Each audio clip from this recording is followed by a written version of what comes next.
안녕하십니까 시청자 여러분, 반갑습니다. 오늘은 진격의 초대석 날입니다. 오늘 또 귀한 손님 모셨습니다. 지난번에 한번 모셨고 귀한 말씀 들었는데요. 자유민주당 대표 고영주 변호사님 모셨습니다. 인사 한번 해주시죠, 대표님. 이게 우리 이민규 변호사님께서 또 불러주셔가지고 여러분들과 다시 만날 수 있게 됐습니다. 예. 대단히 감사합니다. 예, 환영합니다, 대표님. 들어오신 분들 반갑습니다. 환영하고요. 우리 고영주 대표님을 위해서 격려의 말씀 좀 채팅창에 좀 많이 올려주십시오. 그래야 좀 신나게 제가 질문을 좀 해보도록 하겠습니다. 그동안 별일 없으셨죠? 예, 덕분에 잘 지냈습니다. 총선이 얼마 안 남아서 많이 당무로 바쁘실 것 같은데. 예. 우리 실무자들은 굉장히 바쁩니다. 그러시죠. 시간 내줘서 진심으로 감사드리고요. 아유, 불러주셔서 감사합니다. 영광입니다. 총선이 다가오니까 저희 독자분들이나 자유시민 여러분들, 애국 시민분들께서 자유민주당에 대한 관심이 많고요. 그다음에 또 자유시민 연대, 당대 연대, 그다음에 또는 시민 세력과 당과의 연대, 이런 것들을 질문들을 많이 해주셔서 그래서 대표님 한 번 더 모시고 말씀을 좀 듣고, 또 최근에 벌어지는 현안들이 있어서요. 현안들에 대해서 우리 대표님 의견도 한번 듣고 그렇게 하고자 시간을 좀 요청했더니 흔쾌히 허락해 주셔서 언제든지 좋습니다. 진심으로 감사드립니다. 감사합니다. 제일 먼저 오신 우리 구독자분이신 것 같은데요. 너와 나의 성가름님께서는요, 이렇게 말씀하셨습니다. 저는 무조건 고영주 대표님 당 찍습니다. 감사합니다. 마누라 자식들 전부 다 찍게 할 겁니다. 대단한 열혈 지지자이신 것 같습니다. SYK님 감사드리고요. 냉철 갤러리님, 그 다음에 백모세님 환영합니다. 피아노 유미님 어서 오시고요. 그 다음에 유리님 어서 오십시오. 그 다음에 미님, MEE님, 김하은님, Y님, 신혜경님 반갑습니다. 그리고 모두 우리 고영주 대표님 진심으로 환영해 주십시오. 네. 제가 일단 이번에 보시면은 지난번에 못 여쭤봤던 질문이 하나 있어서 그거부터 하나 시작을 하겠습니다. 저는 대표님 사진을 뵙거나 또는 실물로 뵐 때마다 항상 그 중한 흰머리가 보기 좋았거든요. 그래서 썸네일 사진도 흰머리를 딱 이렇게 연설하시는 모습 같은데 왜 염색을 안 하시는지 궁금해요. 사실은 제가 흰머리가 대학생 때부터 있었습니다. 그렇습니까? 그래서 제가 충남 보령 시골 사람인데 보령이셨죠. 시골에 이제 놀러 가면은 어른들께서 머리가 허옇게 다닌다고 건방지다고 그래가지고 그건 왜 건방진지 모르겠는데 그래서 이제 염색을 했었습니다. 염색을 했었는데 그냥 습관적으로 염색을 하다가 이제 집사람을 만나서 결혼을 했는데 결혼하고 나가지고 집사람이 저보고 속았다고 머리가 검은 줄 알았더니 흰머리가 있다고 그래가지고 사기 결혼 당했다고 그러더라고요. 그래서 이게 지금 사기치는 사람은 되지 말아야 되겠다 해가지고 그 이후로는 염색을 안 합니다. 그러셨군요. 그러면 옛날에 검찰에 계실 때도 항상 머리가 하얀 상태로 계셨죠? 아니, 이거부터는 좀 검지만 점점 하얘졌죠. 저도 기억이 서울지검에서 뵐 때도 머리가 하얗던 기억이 좀 나요. 그러셨군요. 그러면 원래 머리가 희게 일찍 키우신 거예요? 그런 것 같습니다. 보니까 이제 소양 체질이 인삼을 먹든지. 소양이시군요. 또 숙지황을 먹으면서 물을 먹든지 그러면은 머리가 세워진다고 합니다. 그러셨군요. 소양 말씀하시는 거 보니까 사상의학도 공부 좀 하신 모양이네요. 제가 검찰에서 처음으로 사상의학에 대해서 발표를 했었습니다. 그러셨습니까? 그럼 어떻게 원전을 좀 보셨나요? 제가 사법시험 합격하고 나가지고 제가 사법시험 공부하면서 몸이 아주 안 좋았었거든요. 그러다가 사상의학을 하는 분한테 치료를 받고 회복이 됐어요. 그래서 그 당시만 해도 사상의학이 되게 신기하게 생각이 돼가지고 보니까 우리 큰 누나가 약대를 나왔는데 이대 약대를 나왔는데 교재 중에 사상의학 책이 있더라고요. 그렇습니까? 그래서 그거를 제가 한 서너 번을 읽었습니다. 그래서 사상의학에 대해서는 제가 진맥은 할 줄 몰라도 상당히 많이 알게 됐고 요즘은 사상의학이 아니라 팔상체질이라고 그래가지고. 팔상체질? 그렇죠. 그러면 팔체질을 해가지고 요새. 근데 대표님, 그러면 이재마 선생이 원전을 교재로 쓸 것 같진 않고요. 번역되거나 아니면 요약되거나 이런 책이었나요? 약대에서 그 다루는 책이기 때문에 네네. 이재만 선생 원전은 아니어도 네. 다 그 원전 그대로가 다 이제 그 번역이 돼서 나오는 거죠. 그럼 시중에도 책이 있겠네요. 있죠. 저도 예. 사상학에 좀 관심이 있었는데 한번 예. 찾아서 봐야 되겠습니다. 아, 그러셨구나. 그럼 소양 체질이신 거네요, 대표님은? 그 소양하고 태양의 중간인데 제가 이제 팔 체질에서는 금음 체질로 하더라고요. 금음. 네, 그게 이제 소양하고 태양하고 중간이랍니다. 네. 제가 옛날에 그 한의원의 아들 우리 친구였는데 그때 자기 아버지가 사상의학을 하신다는 얘기를 제가 들어가지고 그 친구한테 그런 얘기 들었는데 그 당시에 그 정치인 중에 민정당의 이한동 씨라고 기억나십니까? 예, 그러군요. 그 사람이 태양이라고 저한테 표본 체질로 얘기해 줬는데 아니고 제가 보기에는 태음 체질인데요. 태음이군요. 태음. 제가 잘못 듣던 것 같습니다. 그러셨군요. 알겠습니다. 그러면은 뭐 저는 당무가 너무 바쁘셔서 요즘 특히 더 머리가 하얘지신 게 아닌가 이런 생각이 들었는데 원래 하얗습니다. 그러셨군요.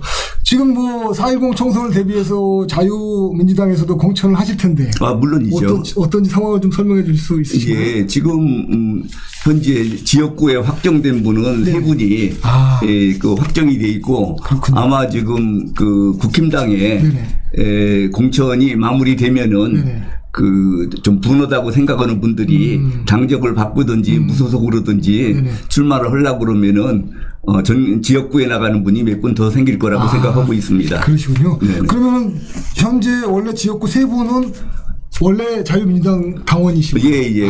원래 이제 지역구 희망하는 분들이 한 10분 계셨었는데 예비 후보 등록으로 우선 하다가 이제 뭐 도저히 안 되겠다 하고서는 7분은 빠지고 3분은 이제 확실히 끝까지 하겠다. 그래서 하고 있습니다. 그 출마하시는 지역구 세 곳을 좀 혹시 알려주실 수 있나요? 예, 뭐 지금 그 내일 당장 개소식하는 전주을인가 전기업 그 원장님이 기현 기업 원장님이 출마를 하시는데 이분은 노벨 생리의학상 후보로 올라가 있습니다 지금. 대단한 분이죠. 그리고 그동안에 이제 이 코로나 중에 백신 부작용에 대해서 많이 선전을 하고 다니고 많이 그 애국 활동을 많이 하셔가지고 그것이 이제 백신에 대해서 연구한 분이 그렇게 많지 않답니다. 그래가지고 노벨 재단에서 신청을 해가지고 지금 의학상 후보로 올라 있습니다. 와, 그러시구나. 전주을. 근데 여기는 원래 험지지 않습니까? 거기는 뭐 우리 자유민주당으로서는 국힘당 눈치 안 보고 안심하고 출마할 수 있는 데죠. 오히려 제 생각에는 국힘당과 더불어 공산당이 경합하는 서울 지역에 출마하셔서 국힘당을 때려야 되는 게 아닌가 싶은데요. 근데 그 처음에 시작을 할 때 저희가 이제 국힘당에는 가급적 이제 지장이 없는 지역구를 내보내겠다고 처음에 생각은 그랬었거든요. 요즘 와서 조금 생각은 달라졌지만. 바꾸시죠 뭐 지금이라도. 아니 글쎄 그래서 이제 그동안의 후보들이 그동안의 후보들이 이제 그런 지역은 빼고 하는 바람에 이제 제 생각에는 지금이라도 그거는 재검토하시는 게 어떨까 싶어요. 그래서 한번 희망자만 있으면은 저는 생각을 바꿨으니까 서울 시내라도 내보낼 생각입니다. 그럼 당에서는 계속 전폭적으로 지원해 주시죠? 예, 이제는 당에서는 전폭적으로 지원할 생각입니다. 그러시군요. 그러면 일단은 제가 그 다음 질문은 원래 이제 다른 당 자유시민들과 연대를 여쭤보려고 했는데요. 그럼 순서를 약간 바꿔서 다른 주제 두 가지를 먼저 여쭤보겠습니다. 제가 왜 지금 국힘당을 경합지역에서 떨어뜨려야겠다고 생각을 들었냐 하면 사실은 그 부정선거를 주장하던 인천 연수을의 민경욱 그 다음에 이번에 그 대구에서 신청했던 도태우 도태우는 이제 경선까지 통과해서 공관위를 통과했음에도 불구하고 어제자로 한동훈이가 국민의 눈높이에서 제거하라 이런 말을 하는 바람에 지금 탈락 위기에 놓인 상태거든요. 그리고 민경호 의원도 사실은 여론에서는 1등을 함에도 불구하고 아예 컷오프 시켜서 경선 참여 기회조차 안 줬거든요. 저는 그래서 사실은 국민의 진당이나 한동훈의 본질은 우리 자유시민들과는 관계가 없다. 이렇게 봐서 이번 총선은 사실 뭐 자유민주당을 포함해서 우리 자유시민들이 독자적 정치 세력화 원내 진입을 이뤄낸다고 생각을 해서요. 그 방법 중에 하나는 국힘 후보를 떨어뜨린 데 있지 않나. 예, 그게 우리 예. 가진 힘이니까요. 예, 그래서 말씀드렸습니다. 사실 뭐 한편으로 생각하면은 그렇죠. 괘씸하기로 말하면은 그거를 이제 떨어뜨리는 것도 좋은 방법이죠. 다만 네네, 다만. 전에는 이제 국힘당이 뭐 8, 90명밖에 안 되느니 그래서 저희가 하여튼 국힘당에는 우리가 지장을 주지 말아야 되겠다 해가지고 그걸 피했는데 요새 분위기가 조금 바뀌어서 그렇죠. 국힘당을 뭐 지역구 몇 석 떨어뜨려도 아유, 그럼요. 지금 뭐 좌우 대립에는 큰 지장이 없겠다. 지금 생각은 바꿔 먹었습니다. 환영합니다. 예, 예. 환영하고요. 네. 저희들은 사실은 뭐 직접 당무를 하시는 그 대표님 입장은 다르겠지만 예, 예. 저희도 그냥 주로 아스팔트 활동가들 투사들하고 많이 연대하고 활동하다 보니까 예, 예. 진작부터 국힘과 그 국힘 지도부 리더십의 본질은 사실은 그 더불어공산당과 차이가 없다고 이미 생각을 하고 있었습니다. 예. 저희가 총선 공약을 23가지를 냈는데 네네. 그 23가지는 전부 더불어민주당하고 국힘당하고 같은 입장이었습니다. 맞습니다. 그러니까 저희로서는 더불어민주당이나 국민의힘당이 공약으로 내놓을 수 없는 거를 23가지를 내놓은 셈이죠. 그렇죠. 예, 그렇게 예. 차별화하신 거죠. 예. 맞습니다. 그래서 제 생각에는 국힘은 더 이상 같은 편이라고 생각하고 예. 저희 동지라고 생각하는 거는 큰 전술적 오류가 생길 것 같아서. 그 지난번에 저희가 광고를 냈습니다. 우리는 연대의 상대가 안 되느냐. 꼭 그 좌파에서 돌아온 사람만 좌파 활동을 하던 사람만 너희 연대의 대상이냐. 네. 그러면은 우리도 국힘당을 자유우파 정당이나 그렇죠. 우리하고 우호 정당으로 안 보겠다. 그렇죠. 예, 맞습니다. 그렇게 얘기했는데 아무 반응이 없어서 저희가 약속한 대로 그대로 가기로 했습니다. 예. 약속한다는 거는 아니 우리도 국힘당을 자유우파 정당으로 안 보고 그렇죠. 우호 정당으로 안 보기로 했습니다. 그럼 적으로 보니까 적은 뭐 저까지는 아니어도 적으로 보셔야 되는 거 아니에요? 그 우호적인 관계는 뭐 아니기로 했습니다. 그렇죠. 저는 제가 말한 건 적으로 보고 알겠습니다. 적은 때리는 게 맛이거든요. 예. 네, 알겠습니다. 그러면은 이번에 그 도태우 변호사의 공천 재심사는 아직 진행되고 있는 것 같은데요. 예. 어떻게 전망하십니까? 제가 도태우 변호사한테 어제 문자를 보냈습니다. 만일 그 번복되면은 두 번 다시 생각하지 말고 자유민주당으로 와서 함께 하자고. 답을 받으셨습니까? 제가 오늘 하루 종일 바빠가지고 그 카톡이나 문자를 못 보고 있습니다. 그럴 것 같으네요. 저희들 이제 아스팔트 활동가들 위주로 입장에서 보면은 사실은 이제 도태우 변호사가 부정선거에서 열심히 활동했던 활동가 중에 하나거든요. 그런데 사실 국민의힘에 들어가서 무엇을 할 수 있겠느냐라는 비판을 많이 했지만 일단은 공천을 신청을 했고 또 경선까지 통과해서 공관위까지 통과한 마당에는 일단은 저희는 축하하고 지지한다. 그렇죠. 다만 이제 거기서 그 국민의힘 리더십에 억압당하지 말고 도태우를 서포트하는 세력은 사실 자유시민 세력이거든요. 맞습니다. 우리 시민 세력과 연대를 해서 싸워라. 이런 이제 주문을 하고 있는 판이었는데 그나마 강동원이가 이것까지 망치고 있는 상황입니다. 맞습니다. 그다음에 민경욱 전 의원의 그 컷오프는 어떻게 평가하고 계십니까? 저는 뭐 처음부터 민경욱 의원은 안 될 걸로 봤습니다. 그거는 뭐 국힘당이 부정선거를 주장하는 사람은 사람으로 안 보거든요. 거의 정신 나간 사람으로 봅니다. 그렇군요. 근데 하여튼 뭐 어쨌든 저로서는 부정선거인지 아닌지는 수사를 해보고 조사를 해봐야 아는 거니까 저는 미리 뭐 이를테면은 단정을 하지는 않지만 그래도 부정선거라고 해가지고 투쟁한 것이 문재인 정부고 투쟁한 거 아닙니까? 당연하죠. 그게 다 애국 활동으로 저는 보고 있거든요. 그런데 국힘당 입장에서는 부정선거를 주장하는 사람은 저건 정신이 좀 이상한 사람이다라고 보고 있기 때문에 민경욱 의원이 부정선거 놓고 할 때 저거는 절대로 안 될 거라고 생각을 하고 있었습니다. 그렇군요. 그렇게 보셨군요. 미리 알고 계셨군요. 어쨌든 간에 민경욱 전 의원이 어제 날짜로 그 부정선거 척결당을 창당을 해서 그다음에 이제 국회의원 원내 진입 투쟁을 하겠다라는 입장을 밝혀서 저희 일단 그 투쟁에 적극 지지를 하고 있습니다. 어떤 입장이십니까, 저희는 같이 하자고 그랬는데 다 협상을 다 하다가 그냥 뛰어나가서 그 당을 따로 만든다 그러니까 좀 안타깝기도 하고 당을 그렇게 급속히 만들어 가지고 절대로 효과가 없다는 거를 저희는 알거든요. 서운하셨군요, 좀. 그러면 전에 우리 민경욱 전 의원하고 좀 접촉이 있으셨네요. 그렇죠. 민경욱 전 의원의 그 대리인으로 박지현 변호사가 이제 여러 명을 데리고 와서 같이 다 얘기를 했었습니다. 그래서 다 공개하셔도 됩니까, 근데? 아니 자세한 내용은 공개 안 하고 네. 저희로서는 하여튼 자유우파면은 누구든지 힘을 합치자라고 노력해 왔다라는 것을 말씀을 드립니다. 네네, 알겠습니다. 예. 그러시군요. 네. 근데 저희들 변호사들이나 이제 아스팔트 활동가들의 입장은 아직 뭐 당대당 연대나 이런 것들이 가시화되지 않고 있어서 그런 상황이라면 다양한 의견을 담는 플랫폼으로서 뭐 민경욱 전 의원이 말하는 부정선거 척결당의 존재도 등장도 필요하겠다 이런 입장이거든요. 예. 아니 우리나라는 자유민주주의 국가니까 맞습니다. 네. 또 정당 설립의 자유도 있으니까 맞습니다. 정당을 만들겠다는 거에 대해서 뭐라고 할 수는 없죠. 너무 서운해하지 마시고 좀. 그런데 이제 다만 그 아까운 표가 저렇게 갈라지는구나. 그러면은 그 사표가 되면은 완전히 그야말로 더불당만 좋게 하는 거 아닙니까? 그래서 그럼 자연스럽게 다음 질문으로 넘어가겠습니다.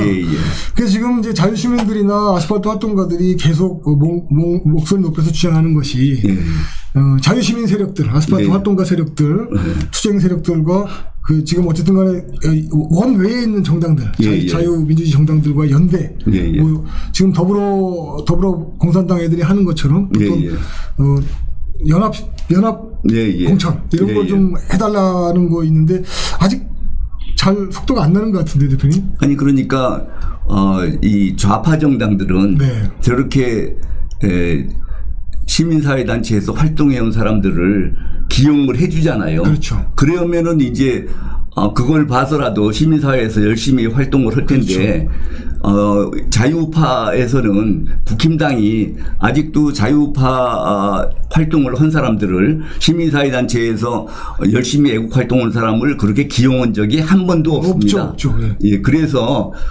진짜 좀 파렴치하다고 생각을 합니다. 파렴치하죠. 예, 문재인 정권에서 누가 투쟁을 해서 정권을 교체했습니까? 지금 저렇게 공천 노름하는 것도 우리 활동가들 덕분인데. 완전히 그냥 국힘당이라는 간판만 걸고 우리 국민들이 참 양당 기득권 체제를 벗어나지 못하는 걸 이용해 가지고 진짜 완전히 날로 고정 먹는 그런 게 진짜로 지금 파렴치하다고 생각을 하고 있습니다. 네. 그렇죠. 근데 어쨌든 간에 지금 현재 상태에서는 저희들은 국민의힘에 기대할 수 있는 건 아무것도 없다 이렇게 보고 있거든요. 지금 도태우 변호사에 대한 공천 탈락 이것 자체도 우리와는 더 이상 함께 갈 수 없다고 생각이 드는데 그럼에도 불구하고 아직 많은 국민들이 투표장에 가면 막상 또 국민의힘을 찍고 그러니까 지금 국민의힘이 필요한 거는 공산화를 막는다. 국힘당은 다른 면에서 다 더불당하고 같지만 그래도 공산주의로 가는 거는 바라지 않는다라는 마지막 하나가 있거든요.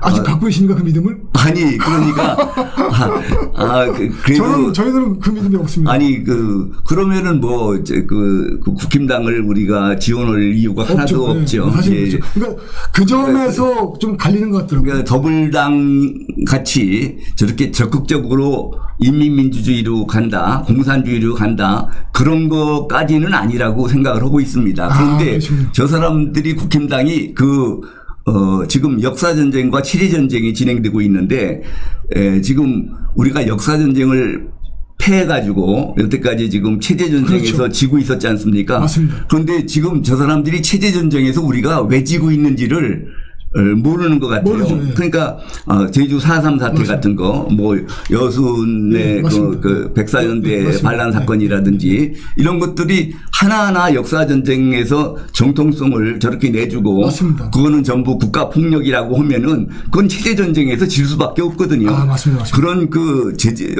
역사 전쟁과 체제 전쟁을 제대로 구별을 못하는 거에 대해서는 안타깝지만 그래도 명목상 내놓고 인민민주주의를 지지한다든지 공산주의를 지지하는 거는 아니니까 그래도 더불당보다는 그래도 국힘당이 집권하는 게 낫지 않느냐.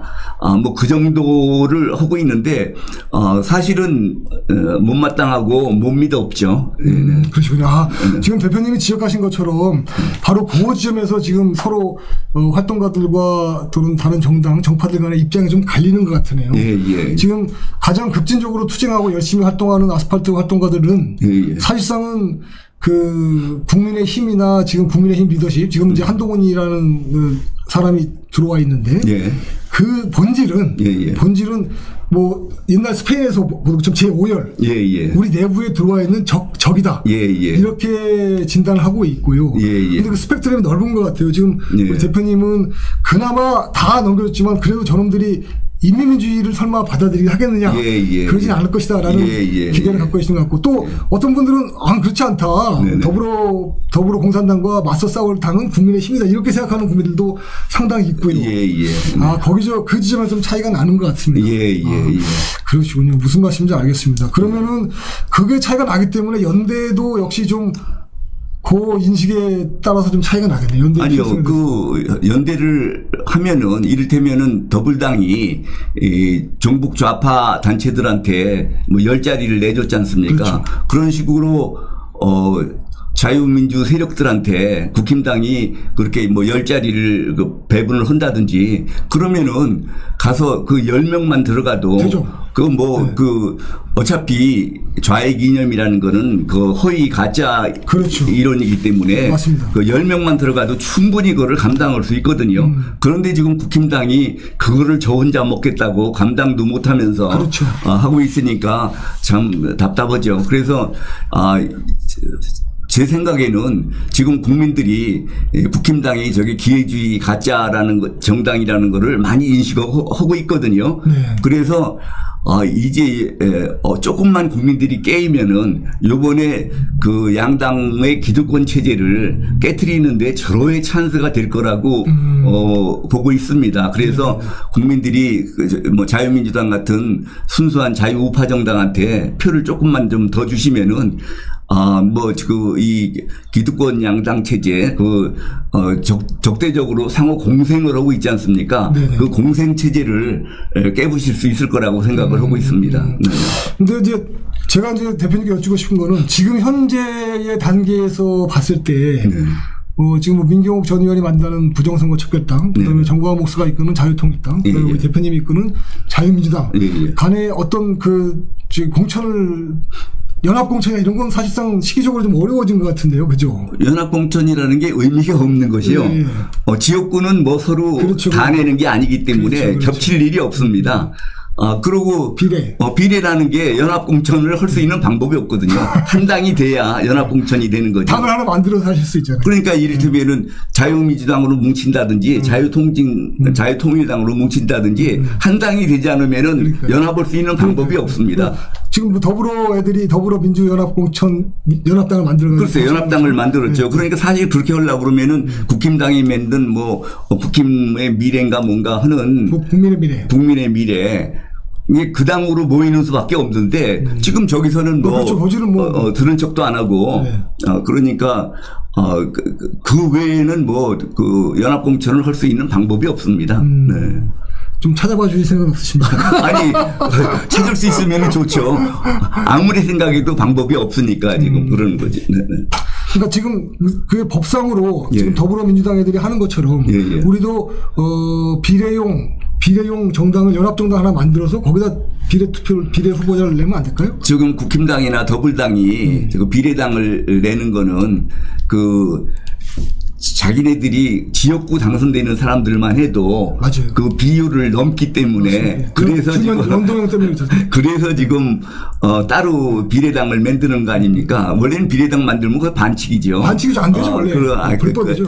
그런데 우리가 지금 지역구를 우리 지지율 이상으로 받아낼 그런 게 가망이 없는 정당들끼리 모여가지고 그렇게 비례정당을 만든다는 거는 이건 넌센스죠. 그런가요?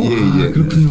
방법이 뭔가 있지 않을까 싶어서 예. 질문을 드려봤습니다. 예. 아니 지금 뭐 자유우파 세력들 중에 일부는 방금 말씀하신 비례연합정당을 따로 만들자 하는 분들이 있어요. 그런데 저는 다른 거는 제가 다 하여튼 그 자유우파 국민들이 원하는 대로 다 따라가는데 그거는 너무나 허황된 얘기이기 때문에 저는 거기는 못 따라가고 있습니다. 아마 그런 제안을 하시는 분, 저를 포함해서 그런 제안을 하시는 분들이 있다면 아마 이제 기존에 이제 우리 자유민주당이나 또 물론 전 목사가 하시는 자유통일당이나 뭐 다른 당들이 그 당을 유지하고 싶어하는 세력들이 있지 않습니까? 또 그런 것 때문에 그럼 그런 핸디캡을 극복하고로서라도 함께 공천할 수 있는 방법이 없겠느냐라는 아이디어 때문에 자유통일당하고 저희 같으면은 뭐 당명은 자유민주통일당으로 한다든지 그러고 그 공동대표로 하고 그러면은 얼마든지 합칠 수 있는데 그 왜 그런 고집을 부리는지 이해가 안 됩니다. 그 자유통일당과의 그 어떤 협의 과정 자체는 진행이 다 끝난 상태입니까? 이제는 뭐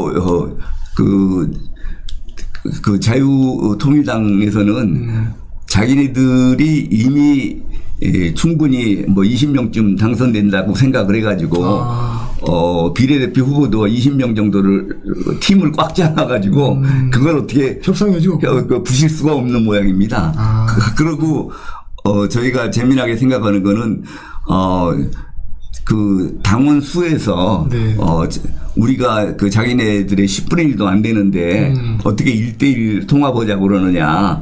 그런데 그 이제 전에도 말씀드렸는지 모르지만 작년 11월 달에 여론조사 결과 나온 거 보면은 저희는 2.4%고 자유통일당은 1.6%인데 아니 정당이 규모만큼은 뭡니까 지지도가 안 나오는데 그 조사 결과는 선관위 등록돼 있습니다. 물론이죠. 예. 그러면 일단 1대1 대등하게 통합하자는 거는 자유민주당의 입장이죠. 아니 그 대등하게보다도 저희는 다 양보해서 이를테면은 공평하게 1, 4, 2, 3 비례대표 이런 식으로 당신네들이 원하는 방식을 채택을 해라. 1, 4를 택하든지 2, 3을 택하든지 그 다음에 5, 8을 택하냐 6, 7을 택하냐. 숫자는 같대 순서를 차이가. 예, 순서는 그 자유통일당이 원하는 대로 우리는 다 양보하겠다.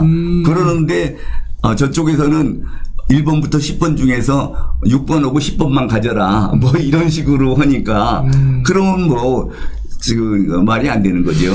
그렇군요. 상황이 그랬군요.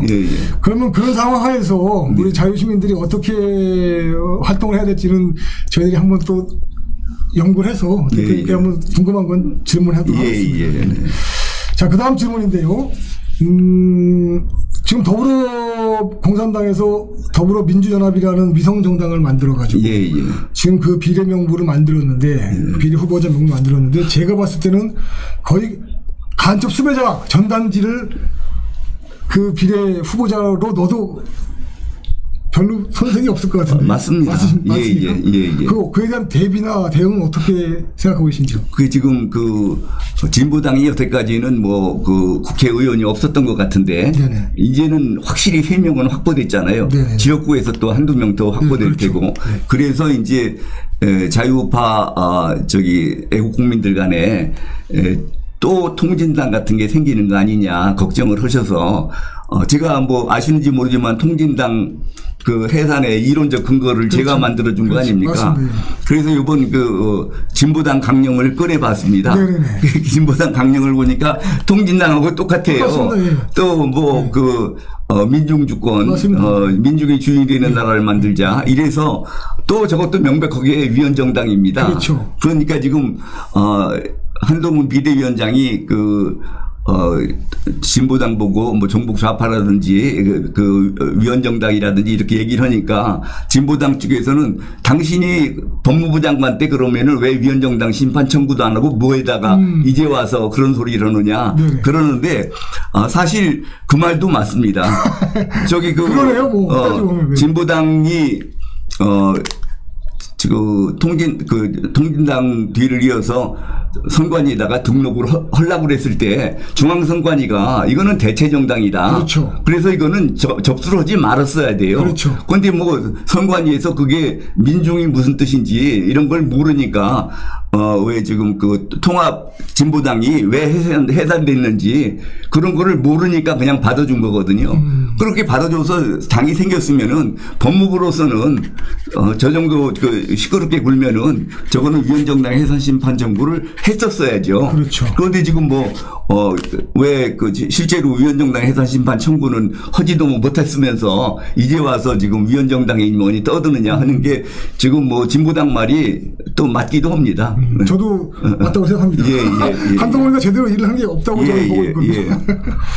지금 뭐 중앙선관위에서 진보당 등록 받아줄 때 모르고 받아줬다라고 대표님은 평가하셨지만 제 생각에는 한편이 아니겠는가. 알면서 받아줬다 얘기죠. 알면서 일부러 받아주지 않을까. 그런 생각이 들고요.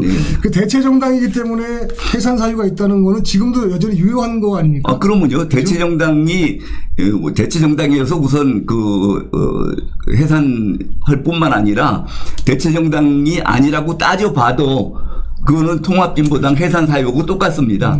통합진보당은 진보적 민주주의라는 거를 내걸고 그래서 진보적 민주주의가 이제 북한식 사회주의 체제를 지향하자는 이념이라고 그래가지고 해산이 됐는데 지금은 진보당은 진보적 민주주의라는 말만 안 쓰고 진보적 민주주의의 그 내용을 그대로 강령에 다 넣고 있습니다. 네, 맞습니다. 저도 그걸 확인해 봤습니다.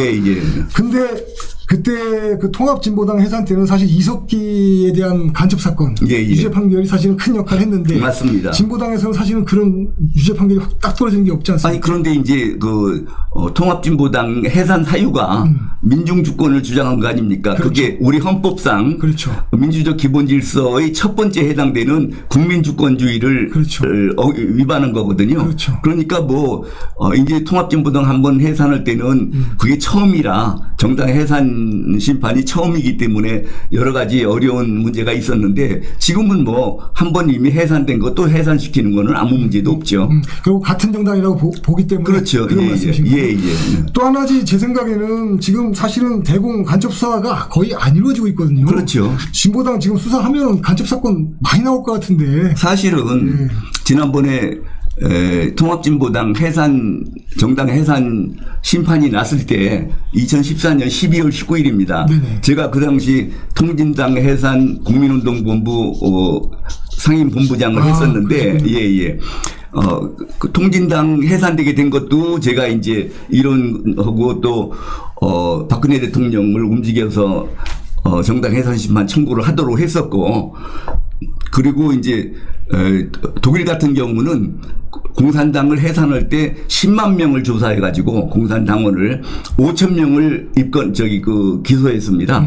그런데 지금 그래서 12월 19일 날 해산 선고 나는 날 우리가 통합진보당 잔당들을 반국가단체 구성죄로 처벌해 달라고 대검에다가 고발장을 냈거든요. 네네네. 그거를 그냥 대검도 그렇고 제가 이제 검찰총장한테도 얘기했지 국정원장한테도 얘기했지 비서실장한테도 얘기했지 다 얘기했는데 아무도 안 듣고 나중에 보니까 민정수석이던 우병우가 반대를 했더라고요. 우병우가요? 그래서 그런데 지금 결국은 그게 귀찮다고 그래가지고 그거를 처리를 안 했는데 이렇게 공안기관이 귀찮다고 할 일을 안 하면은 그 직무유기죠. 아니 그 직무유기 처벌이 문제가 아니라 박근혜 대통령 탄핵이 그렇죠.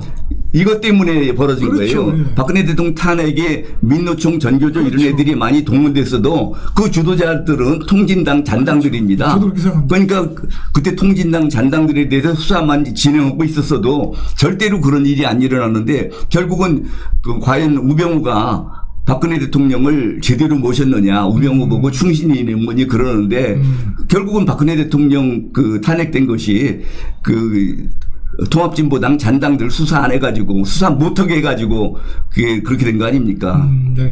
국가보안법으로 아마 고발하셨을 것 같은데요. 국가보안법상 반국가단체 구성죄. 그렇죠. 국가보안법에 보면은 그 대공수사관들의 수사 업무를 안 하는 건 특수직무유기로 처벌되는 규정이 별도의 규정이 그렇죠. 예. 직무유기로 처벌돼야 될 것 같은데. 글쎄 말입니다. 사실은 이제 그때 이제 그 저희가 낸 고발장을 이제 서울지검 공안부로 내려갔다가 서울지검 공안부에서 경찰청 보안수사대로 수사지휘가 내려갔거든요. 그런데 이제 보안수사대에서 저를 찾아왔더라고요. 제가 이렇게 KCL 그 당시 제가 대표 변호사를 했잖아요. 석탄공사 거기 말씀하시죠? 예. 그런데 자기네들이 이 반국가단체 구성죄를 한 번도 수사를 못 해봤는데 와서 좀 강의를 좀 해달라고. 그래서 지금 그 제가 경찰청에 가서 대공수사 요원들을 한 30여 명 모아놓고 제가 강의를 했어요. 예. 그래서 그 당시 이제 그 대공수사 과장이 변호사님 이제 걱정하지 마십시오. 저희가 아주 통진당 잔당들을 뿌리 뽑겠습니다. 이렇게 약속하고 갔거든요. 근데 그 다음날 연락이 왔어요. 변호사님, 서울지검 공안부에서 수사하지 말랍니다. 그래요? 그래서 지가 그거 싸우느라고, 대검 공안부장, 검찰총장, 국정원장, 비서실장 다 찾아다니면서 이걸 따지고 싸웠는데 결국 나중에 보니까 우병우가 못하게 해선 거더라고요. 박근혜 정부자 아닙니까? 박근혜 정부 때죠. 아이고, 그랬군요. 결국 그럼 그 수사를 제대로 못해서 탄핵에까지 이르게 된 것이다. 그렇죠. 저는 그렇게 봐요. 왜냐하면 제가 쭉 공안을 했기 때문에 공안은 안 건드리면 조용해요. 맞죠. 건드리면 시끄럽거든요. 맞습니다. 근데 시끄럽다고 그걸 내버려두면은 안 되죠.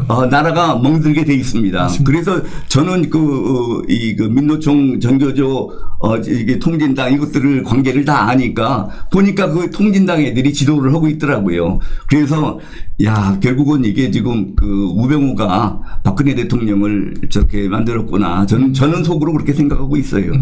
우병우한테 물어보면 지가 수사하지 말라고 지시한 적 없다고 할 것 같은데 지금. 아니 그걸 부정을 못할 겁니다. 왜냐면은 내가 이제 여러 사람 다 나간 때는 이제 국정원장도 2차장한테 책임 미루고 비서실장은 민정수석한테 책임 미루고 다 그렇게 했는데 검찰총장은 공안부장한테 미루고 다 했는데 나중에 우병우한테 수사하라고 그러니까 우병우가 선배님 계속 이러시면은 후배들이 싫어합니다. 그러면은 내가 그래서 누가 원흉인지를 그때 알았죠. 네. 사실은 이런 대규모 간첩 사건에 대한 수사를 청와대 지시 결심 없이 하기는 어려울 것 같고요. 그렇죠. 예.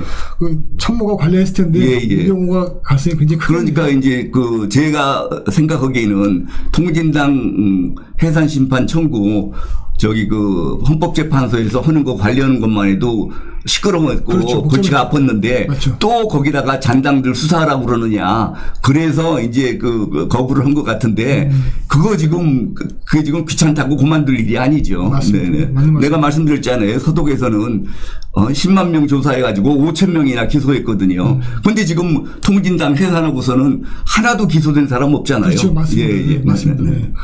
그렇죠. 그럼 그때 그 고발 사건은 아직 미제로 남아 있는 건가요? 아니면 처리했나요, 그분들이? 저는 하여튼 통보를 못 받았어요. 그럼 아직 기록이 있겠네요, 그냥. 글쎄 말이에요. 그거 모르겠어요, 지금. 저희가 한번 특수직무유기로 고발해볼까요? 국가보안법상? 그것도 한 방법이죠. 근데 지금 사실 그 이후에 우병우도 죄값을 다 치렀잖아요. 이죄값을 안 치렀죠. 아니, 다른 거는 죄가 안 되는 걸 가지고 이죄값을 치른 거잖아요.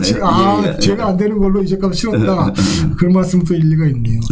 그러면 그 사건 수사하면은 지금 간첩 비례 후보 명부에 올라간 인간들 다 잡을 수 있겠네요. 이거 다 이제 반국가단체 구성죄는 구성되죠. 네네네. 이게 지금 위원정당이라는 거는 저게 반국가단체거든요. 네. 그래서 반국가단체 구성죄는 다 됩니다. 예. 알겠습니다. 네. 갑자기 그 통진당 얘기가 나오니까 우리 대표님께서 에너제틱해지셨네요. 국가에 대한 열정, 그다음 자유민주주의에 대한 열정이 대단하신 것 같습니다. 정말 존경하고요.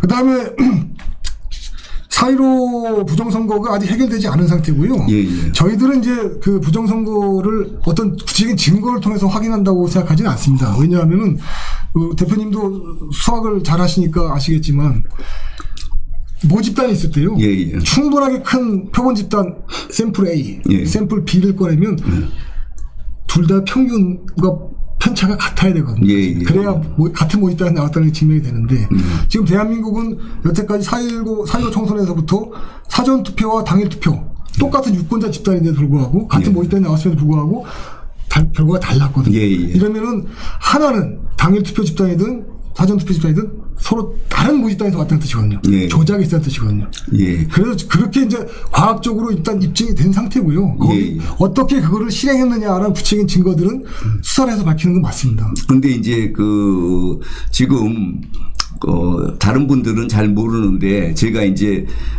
애국단체 활동을 오래 했잖아요. 그렇죠. 저는 2006년부터 했으니까. 그러니까 2020년 4.15 총선을 할 때 저희는 벌써 사전투표 하지 말자고 그러시죠. 그 운동을 벌였거든요. 그러니까 그게 지금 이게 아이러니한데요. 만일 저희들 애국 진영에서 저희들 말을 들어서 애국자들은 우파들은 사전선거를 안 했다 그러면은 사전선거에는 좌파가 우세한 게 당연하죠, 너무나. 그런 논리도 있는데 대표님. 논리가 아니라 아니 저는 그래서 사전선거 하지 말자고 막 운동을 했으면서 끝난 다음에 이제 와서 왜 양쪽의 표본 집단이 다르냐 이런 말을 제가 양심상 못 하겠더라고요. 그래서 그러시구나. 무슨 말씀인지 알게 됩니다. 근데 이제 뭐 더 잘 아시겠지만 통계학적으로 봤을 때 그래서 표본이 충분히 크면은 그러한 요소들 있지 않습니까? 사전에 사전 투표를 뭐 하지 말자는 캠페인했다는 이런 것까지 다 들어가기 때문에 그렇기 때문에 결과는 달라질 수 없어요. 그래서 지금 부정선거에 대해서는 저는 하여튼 여태까지 제기된 의혹에 대해서는 철저히 수사해서 밝혀내야 된다는 입장이기 때문에 다만 그런 사유로 인해서 제가 미리 속단은 못한다. 왜냐하면은 제가 다른 사람들한테 사전선거 하지 말라고 해놓고 왜 그 결과가 이렇게 똑같지 않느냐 이 얘기를 제가 할 수가 없는 무슨 거죠. 말씀인지 알겠습니다. 네. 저희가 이제 부정선거 토론을 할 때 지금 대표님께서 말씀하신 부분들도 반영을 해서 토론을 하도록 해보겠습니다. 뭐 지금은 뭐 그거 토론하는 자리는 아니라서 제가 그건 더 이상 여쭤보진 않겠는데 어쨌든 간에 지금 대표님 입장에서도 4.15 부정선거에서 제기된 문제점들은 해결되지 않은 건 맞습니다. 그러면요. 그러면 이제 곧 선거가 다가오는데 4월 10일인데 그때는 어떻게 우리가 대처하고 싸우면 좋겠습니까, 대표님? 기본적으로 이제 윤석열 정부에서 부정선거를 한다 그러면은 저희가 누구를 상대로 투쟁을 해야 되겠습니까? 그게 참 깝깝한 일입니다. 그래서 윤석열 정부에서 부정선거를 할 리는 없다고 생각을 하고 있습니다. 그렇게 보시는군요. 다만 지금 사전 투표할 때 사인 날인을 하라고 지금 한동훈도 요구를 했지 않습니까? 그런데 지금 중앙선거관리위원회가 끝까지 거부를 하는 게 그거는 제가 도저히 이해를 못 하겠어요. 그리고 뭐 이제 사전선거하고 며칠 동안 보관되는 투표함들을 관리를 잘해야 된다. 그래서 그 두 가지만 주의해서 한다 그러면은 큰 문제는 없을 거라고 생각을 하고 있습니다. 네. 역시 대표님 말씀 들어보니까 국민의힘과 국민의 리더십을 얼마나 신뢰하느냐의 차이에 따라서 조금 그것도 좀 차이가 나는 것 같아요. 왜냐하면 저희들 입장에서는 이렇게 보고 있습니다. 예를 들어서 부정선거가 있으면 선거 부정이 있으면 이득을 보는 집단이 있는데 그 이득을 보는 집단에 저는 국민의힘과 국민의힘 리더십이 포함된다고 보고 있거든요. 그래서 지금 뭐 여론조사가 뭐 어떻게 계속 이제 나올지는 좀 더 봐야 되겠지만 그 추이에 맞춰서 결과를 조작을 한다면 그것이 누구에게 유리하든 선거 조작이 있는 건 맞고요. 아니 그러지 않아도 대통령 선거 하기 전에 제가 이제 좌익 활동을 열심히 하다가 이재명이 보기 싫다고 민주당에서 나온 사람이 있어요.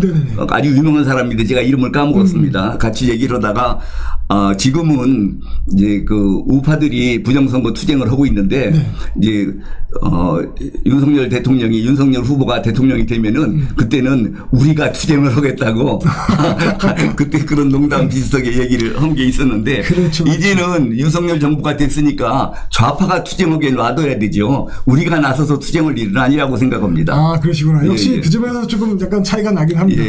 무슨 말씀인지 알겠고요. 어쨌든 간에 저희들은 이제 가장 중요하게 보는 지표가 결국 같은 모집단에서 나온 두 개의 투표 집단 내 투표 결과가 유사하게 나와야 된다라는 기본적인 통계학적인 공리죠, 공리. 그러니까 이제 터잡아서 하기 때문에. 예. 그거는 뭐 하여튼 그 사람마다 생각이 다를 수 있고 저는 굳이 뭐 그거에 대해서 뭐 반박을 하거나 그러고 싶지가 않은데. 뭐 그건 아닙니다. 알겠습니다. 알겠습니다. 그러면은 지금 그 한총련도 이적단체로 지정된 거 맞죠? 맞죠. 기소가 돼서. 예. 그 확정 판결이 있죠. 한총련을 이적단체로 규정한 게 바로 저 아닙니까? 그러시죠. 예. 수사에서 기소하신 거죠? 예. 아니 제가 기소한 게 아니라 제가 대검 공안기획관 때거든요. 그런데 이제 그 당시 북한의 대남 전략 전략 전술이 민족해방 인민민주주의 혁명 전략이거든요. NLPDR이라고 그러는 거죠. 맞습니다. 요새 NLG라고 그러는 거는 북한의 민족해방 인민민주주의 혁명 전략을 따르는 좌익 세력들을 NLG라고 그러죠. 그렇죠. 그런데 1987년에 전대협이 생겨났고, 그런데 이제 전대협이 강령을 NLPDR을 강령으로 삼고 있거든요. 그러니까 전대협은 사실은 이적단체인데, 그때는 전대협을 전체를 이적단체로 규율을 못하고 전대협의 정책위원회, 조국통일위원회 이렇게 요것만 떼서 그 조직만 이적단체를 했어요. 왜 그러냐면은 전대협은 전국 대학생 대표자 협의회 아닙니까? 협의회죠. 이 협의회를 과연 단체로 할 수가 있느냐? 조직의 정도가? 예. 그래서 이제 명백한 단체성을 갖고 있는 정책위 조통위만 떼서 했고요. 그 다음에 이제 1993년에 한총련이 생겨서 한국대학 총학생회연합 이거는 이제 단체라고 볼만하다고 봤는데. 전대협과 달리 조직의 강도가 좀 세니까. 그런데 이제 저희가 어떤 그 쓴 경험이 있냐면은 부산 미문화원 방어 사건 때 이게 지금 학생들이 이렇게 친북 반미 좌경 의식 학습을 받아가지고 이렇게 반미를 하게 됐다.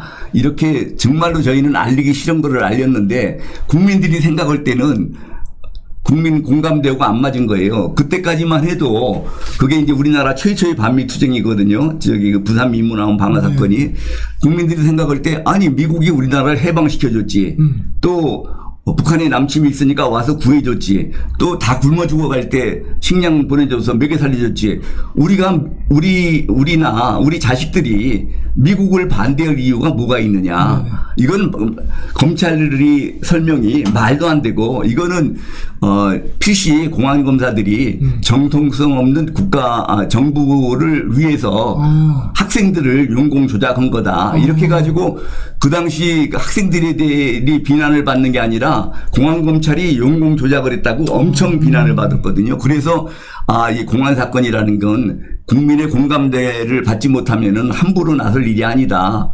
그런데 한총련이 생겼는데 한총련도 NLPDR을 강령으로 삼고 있는데 당연히 이적단체죠. 단체성까지 갖고 있는데 그런데 이거를 처리하려고 그러면은 한총련은 전국 대학생들인데 전 대학생들인데 그러면 우리 아들 딸들도 다 이적단체 구성원이란 말이냐. 그런 문제가 있겠네요. 이러니까 이게 전 국민의 저항을 받게 돼 있거든요. 그래서 그거를 못 하고 있었어요. 그런데 이제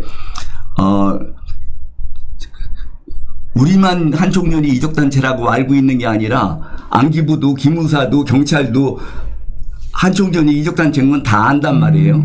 그러니까 딴 데서는 우리 검찰 보고 좀 이적단체로 좀 처리해달라고.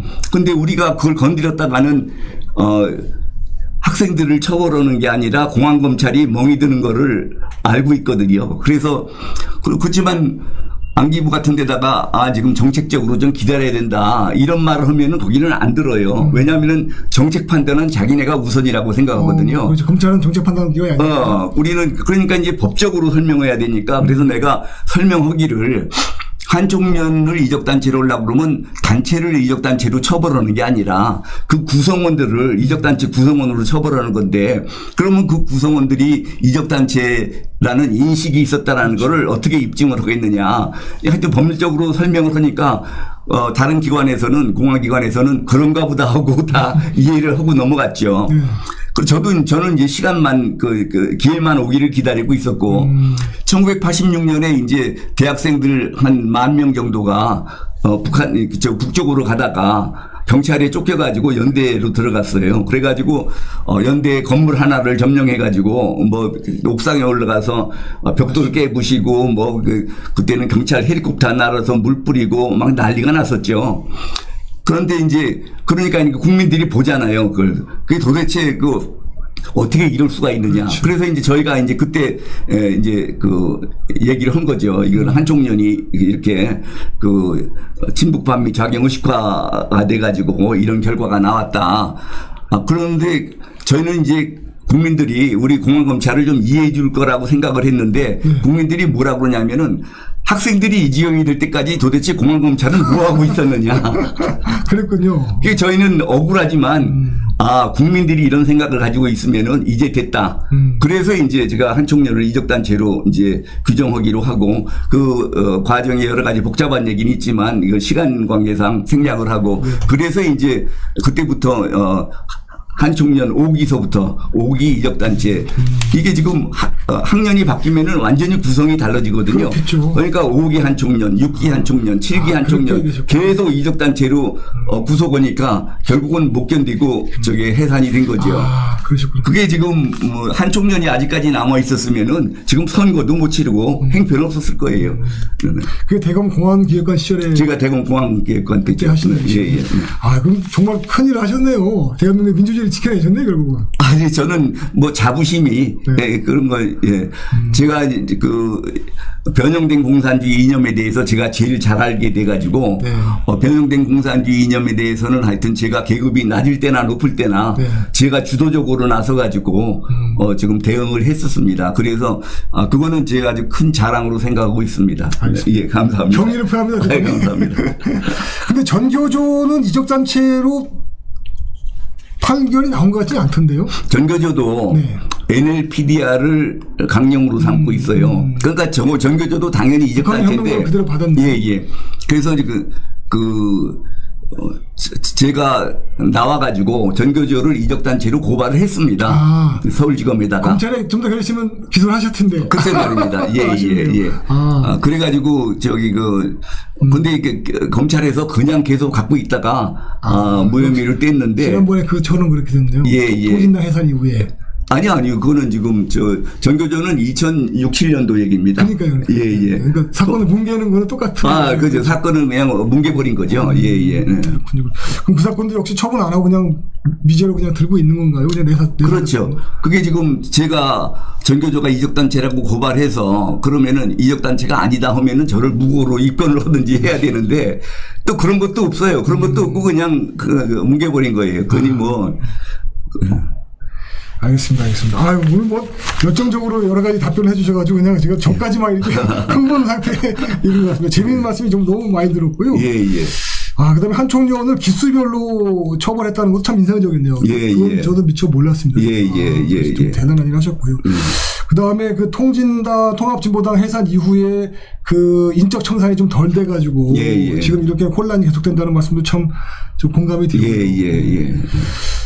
저 아쉬운 거는 어쨌든 간에 더불어민주당 아이들은 위성정당을 만들어서 간첩 명부를 비례 후보자 명부로 만든 상황인데 국민의힘의 리더십 한동훈이 저런 선수들은 지금 그냥 당직자를 대표로 앉혀서 지들끼리 쭈물떡쭈물떡하고 있고 그렇죠. 거기 맞서 전사들은 아까운 떡을 누구한테 나눠주랴 우리끼리 다 먹어야지 지금 그러고 있는 것 같고요.